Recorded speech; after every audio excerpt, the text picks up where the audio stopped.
Sarah and Damon worked hard to buy their brand new house, and they were banking on the $15,000 first homeowners grant.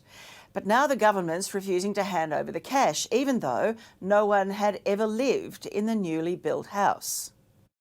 I feel dudded. $15,000 to us is a lot of money. This is outrageous. When Damon and Sarah set out to buy their first home, they wanted all the expert help they could get to avoid any potential pitfalls. We're first home buyers, so we didn't really know exactly all the ins and outs of buying a new home, so we made sure that we got a broker on board. We talked to the real estate agent every couple of days. The key for them was it had to be a brand new home so they could get the first homeowners grant. And the ads on this one said exactly that. The young couple fell in love with the 4-bedroom, 2-bathroom property on Queensland's Sunshine Coast, buying it for $540,000. Pay a little bit more than what we wanted, but we're banking on the first homeowners grant and reducing the cost by $15,000 for us. Hi guys, it's Murray here from Integral Homes. Murray Riley from Integral Homes even gave them a letter to assist with the application for the grant. The home is new, never lived in.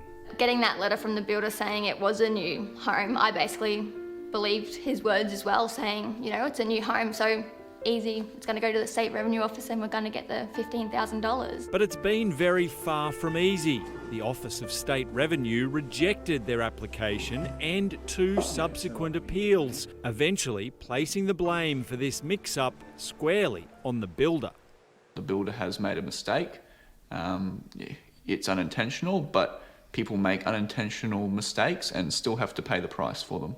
So what went wrong? The builder bought the block of land from the developer on what's known as builder's terms, meaning payment for the block is not due until the home is built and a buyer signs a contract. So whilst he started building the home last year, the sale of that land didn't settle until May this year, by which stage there was now a home constructed on it. So he was the first owner of the house, and technically by law we were second.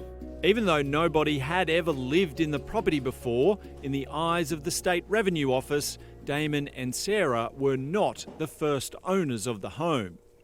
If it was a $500 grant, I would have given up the hope 4 months ago. But we've spent every day for the past 4 months contacting someone, trying to find an answer or someone to help us get the money back, because it is $15,000 and we only get it once. This is the worst nitpicking I've ever seen from a government department. Property lawyer Tim O'Dwyer says Damon and Sarah are entitled to be very angry. My heart bleeds for this couple. You know, they've done the right thing. They've engaged experts. They've put their faith in these people, and at the end of the day, they miss out, and it's tragic. The young couple are upset their solicitor failed to pick up the discrepancy, and further attempts to resolve this complicated situation were unsuccessful.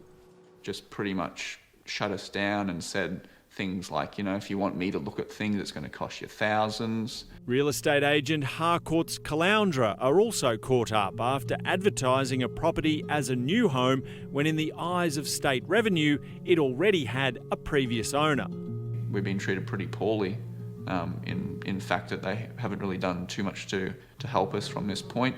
So I think they should step in and maybe get to the bottom of it. No one really cares because it's not their problem, but ours. We're the ones that have to live with getting ripped off $15,000. So technically it's no one's fault but ours at the end of the day, when really they failed us.